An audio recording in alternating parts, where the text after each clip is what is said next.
Good afternoon. You have survived two parts to Turkey 101, and today we're going to finish it up. Yesterday I left you with the idea that we were going to put all those turkey bones back in that turkey roaster and boil them for 24 hours, and we have done that. I've poured it up now. We've taken the turkey off the bones.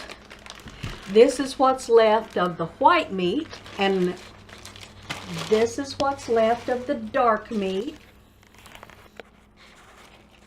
After we did the boiling of the bones and I strained that out, these are nice little chunks that I didn't mind retrieving them. They're nice enough for turkey salad or some kind of turkey soup.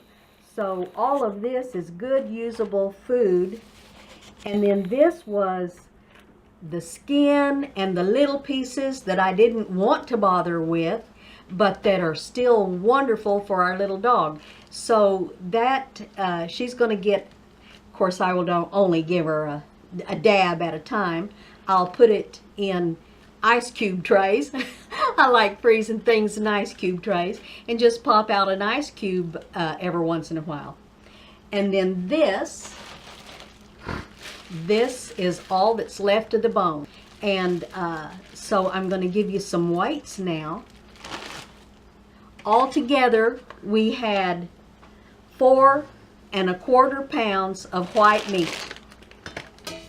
That's including what's here and what we've eaten. So white meat totaled 4.25. Dark meat totaled 1 1/2.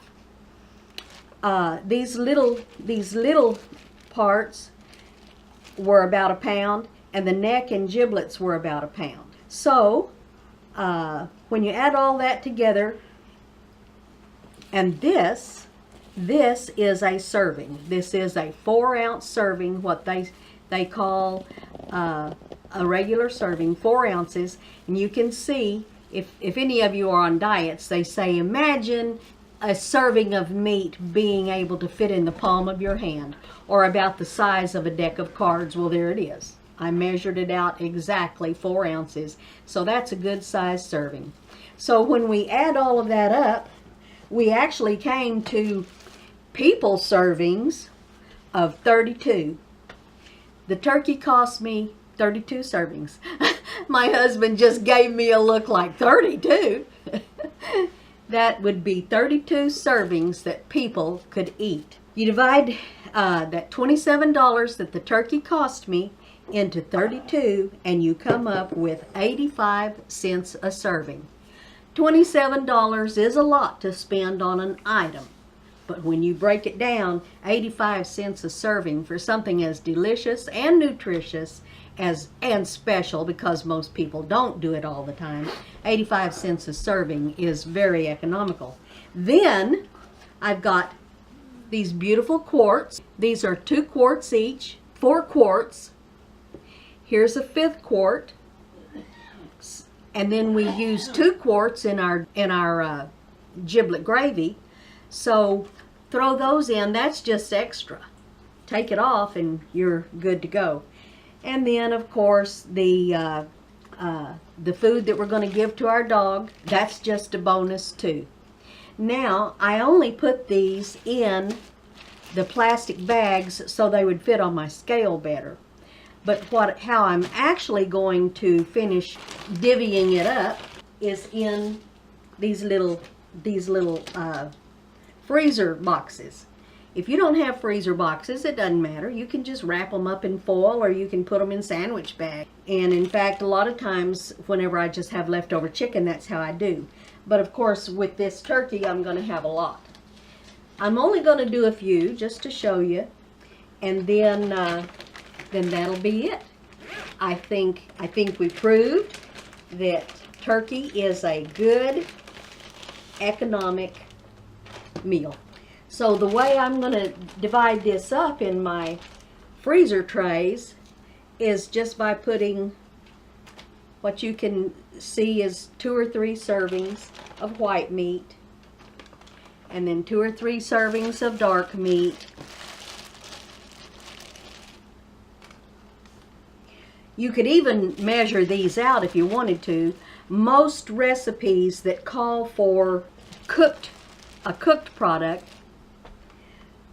call for 2 cups. So you could chop it up and measure it out and put in 2 cups. And then you'll be ready for any recipe that calls for 2 cups of cooked chicken.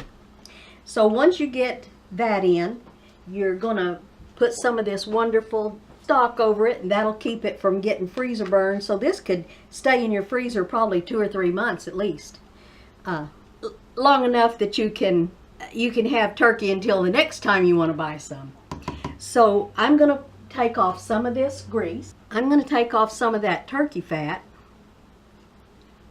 I freeze turkey fat in Ziploc bags too, because it is good. If I was making turkey and dumplings, I'd be putting about a tablespoon of this turkey fat in those turkey and dumplings, because that makes them good. Or when I make the biscuit dough, use a little bit of this instead of shortening in the biscuit dough, and it's good. This hasn't had time to set up yet, but if it was really cool, this would not be liquid anymore. It would be a gel, and that's what you want. This gel, this stock has a lot of collagen in it, and collagen is good for your skin, all of your body. So in my little freezer containers, I'm just going to cover it about 3/4 of the way, because as this freezes, then the broth will come on over. The liquid, of course, rises and gets bigger, so we don't need to have too much on it, just enough. And in fact, this is so concentrated that you could probably double your yield in this, because it is much more concentrated than what you would buy at the grocery store as a turkey stock or chicken stock. So when you get all of your little containers filled up, they're ready for the freezer. You plan to use them in soup, stew, salads, turkey salad, just anything that chicken says. That if you have a recipe for chicken, then you can use turkey. So thank you for staying with me this whole time. It's been a long process, and to be honest with you, I have never done the economics before, broken it down and weighed everything out the way I have. I just always knew instinctively that buying and using turkey is a fabulous bonus.